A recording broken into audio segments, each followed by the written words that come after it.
crazy budget. Shock.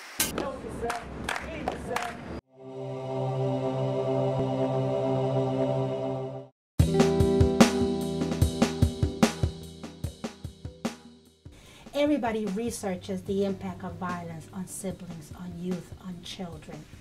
You know, they will become angry, they will become revengeful, they will turn to drugs or alcohol. That's on the adults. Yet we still have not put in place what needs to happen so that this cycle of violence doesn't continue. I never ever thought me losing, you know, my brother was ever possible, because he was like my Superman. So it's kind of like losing your best friend, you know? Johnny's death really changed Josephina's world. She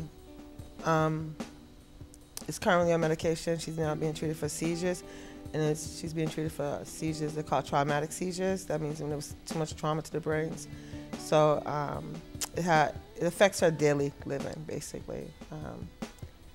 When it first happened, like sleeping, regular daily routine, she wasn't able to maintain. So she's currently still in therapy and on the medication. I lost my brother, I was 13 years old.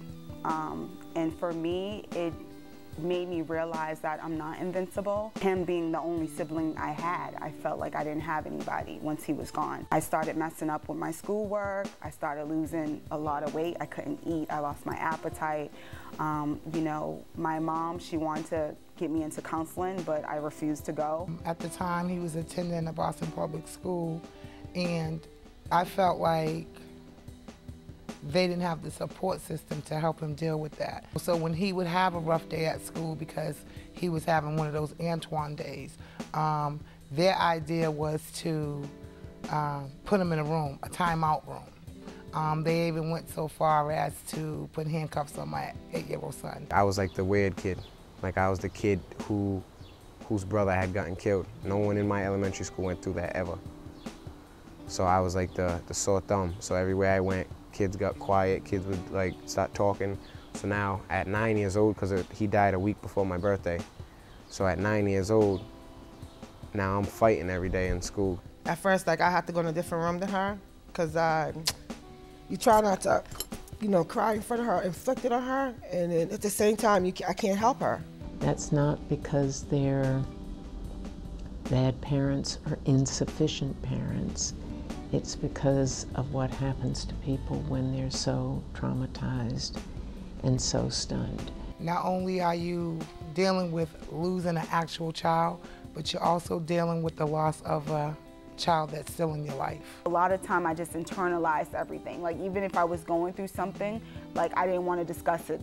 You know, if I was having a hard time thinking about him, she wouldn't be the one that I would tell that to, because I didn't want her to be sad.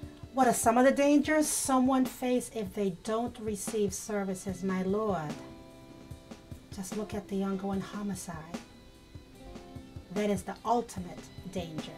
Then you look at the children that are in the DYS system. That's another danger. Then you look at the children where families have to put a chance or call children's of services families. It's really clear because Johnny was one of those kids. When Johnny's father died, I had a daughter that was in Wayland who got those services. Whereas Johnny was in the city of Boston, I had to do the DSS thing, you know, do the chins on him in order to try to get him services that I was told was promised to him. And then the bullying that's happening, that's another danger.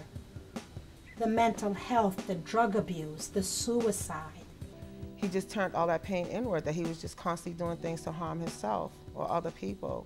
I think what's important to highlight is the fact that everyone is different, and the way people grieve is different. So there's not necessarily a step-by-step process. I was talking to this guy named Peter. He was like a counselor, but it was more of an anger coach, because I didn't want to go talk to Peter. You know what I'm saying? Like who the hell was Peter? And I had a lot of anger, so I would go up there and he would try to like play chess with me and stuff like that, and I would just sit there and stare at him for hours and hours and hours and wouldn't move. I was given the opportunity while attending Springfield College to start a group for survivors of homicide siblings. And this was a group with kids who have lost their brothers, sisters, some even their uncles, but they were young. And he was able to be in a room with kids his age and express himself through art. There was something else that worked for Josephina because she goes to school in Mecco, and the Wheeling community was able to provide some services. But as far as where we lived at, there were no services available at the time of his death for her.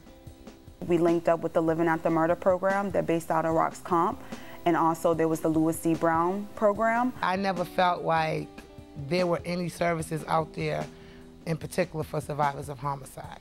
I still don't feel that way because I often feel like providers think they come with the answers versus trying to get the answers from the people who are actually going through the pain that they're going through. As human beings, we don't know how to deal with someone else's pain.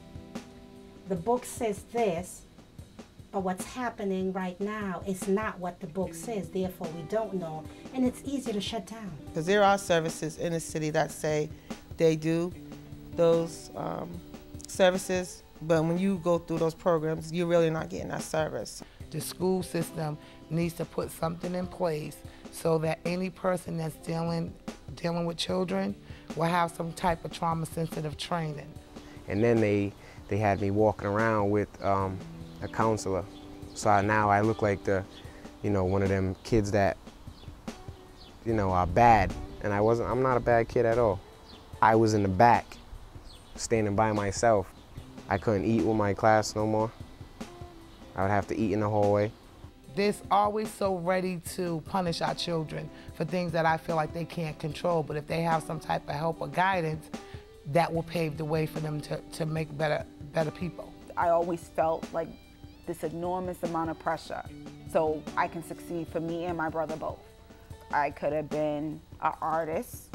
I always wanted to do fashion, but the fact that I lost my brother made me think, like, listen, this is your passion, this is your goal, to be in the field of helping other people. I wanted to be a doctor just because my brother, wasn't able to be saved, but I mean, he got shot in the temple, so like that went, there's no bone there, nothing where it could have bounced off, did anything else but, sleep right in his brain, I took it upon myself to devote my life to music now because that's all that he left me with.